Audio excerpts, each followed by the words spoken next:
अगर तुम पढ़ाओगे समाज को 16 दूनी 8, तो ओम प्रकाश राजभर पढ़ाएगा 16 दूनी 32। आप एसी में बैठ करके पीसी करोगे, अब 12 बजे सो के उठोगे तो ट्वीट करोगे, तब तक ओम प्रकाश राजभर 4 किला घूम आता है। उत्तर प्रदेश में अगले साल विधानसभा चुनाव होने हैं, लेकिन सूबे का सियासी पारा आज ही ब्लास्ट हो चुका है। सोशल मीडिया से लेकर जनसभाओं के मंच तक तलवारें खिंच चुकी हैं।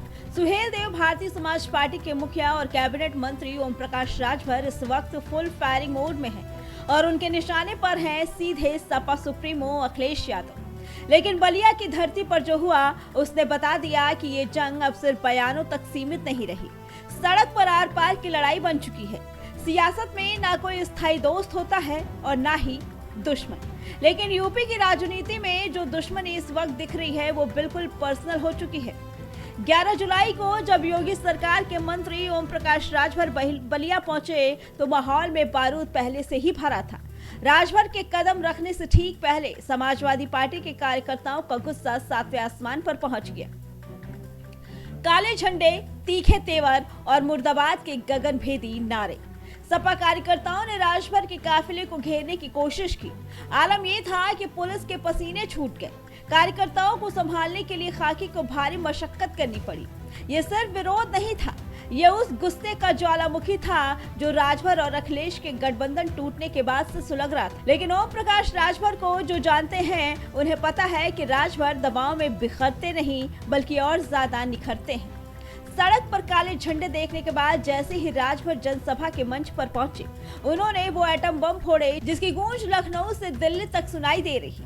राजभर ने चुन चुन कर हिसाब चुकता किया। फिर चाहे पिछले दिनों सोशल मीडिया पर वायरल हुई सपा सांसद राम गोपाल यादव की गृह मंत्री अमित शाह को चिट्ठी सौंपने वाली तस्वीर हो या फिर अखिलेश यादव के साथ पुराना हिसाब किताब, एनडीए के इस फायर ब्रांड सहयोगी ने मंच से सपा की बखिया उधेड़ दी। इस नाते जो सपना देश के प्रधानमंत्री जी ने देखा है कि 2047 विकसित भारत, आत्मनिर्भर भारत, जो सपना उन्होंने सजोया है, उस सपने को साकार करने के लिए आपकी और हमारी जरूरत है। देश के प्रधानमंत्री जी को जरूरत है, क्योंकि विपक्ष नहीं चाहता कि आप आत्मनिर्भर बनो।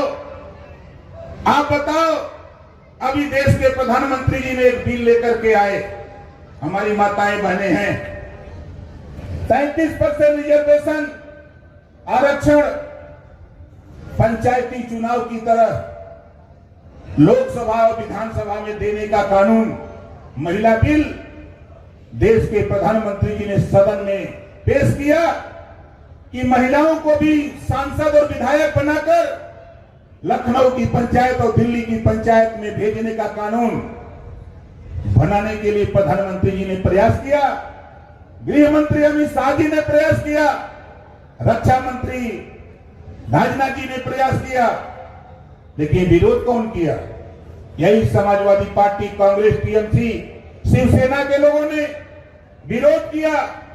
आप बताओ, महिला बिल पास होना चाहिए कि नहीं पास होना चाहिए? ये बता रहा हूं, टीएमसी ने विरोध किया, टीएमसी टूट गई। शिवसेना ने विरोध किया, शिवसेना टूट गई। विरोध किया है समाजवादी पार्टी। 22 तारीख को मानसून सत्र चलने जा रहा है, समाजवादी पार्टी टूट जाएगी, देख लेना।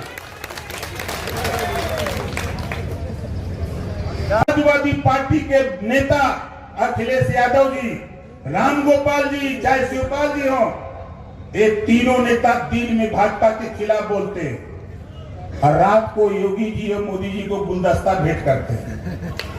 हमारे पत्रकार भाई लोग हैं, हमसे मिल लीजिएगा, हम फोटो दे देंगे, हम फोटो दे देंगे।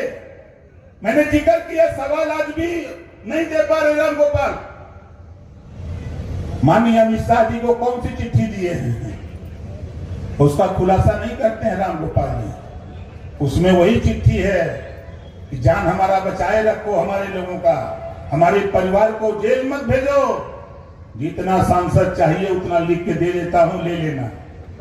वो चिट्ठी में यह लिखा, हमारे लोगों के पता ना जिसका समर्थन अखिलेश जी ने खूब किया कि जो कमजोर होगा वो टूट जाएगा, जो मजबूत है वही बचेगा। अखबार में भी हमारे प्रिंट मीडिया और इलेक्ट्रॉनिक मीडिया दोनों लोगों ने खूब चलाया उसको। हमसे तमाम सवाल करते हैं कि आप अखिलेश के खिलाफ बोलते हैं। अभी बतावा वो बेचारू हम तलाक दे दे,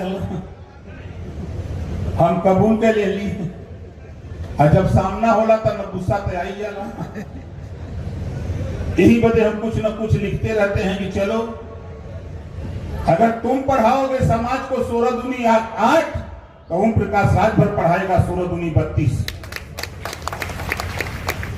आप एसी में बैठ करके पीसी करोगे, अब 12 बजे सो के उठोगे तो ट्वीट करोगे, तब तक ओम प्रकाश राजभर 4 जिला घूमाता है। अभी यहाँ है, हम तीसरे कार्यक्रम में आए, अभी 2 कार्यक्रम करना है मुझे, जाऊंगा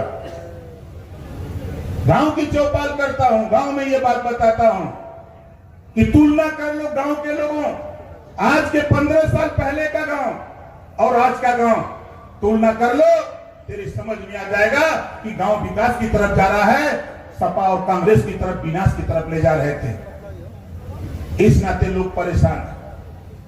तो हमारे नेता लोग तो बहुत भाषण सुनाए भाई, गाना भी आप लोगों ने हमारे गायक साथियों का सुना ही है। आप सब लोग खड़ा हो जाइए। तो भाई ट्रेलर रिलीज हो चुका है और पिक्चर अगले साल विधानसभा चुनाव में दिखेगी।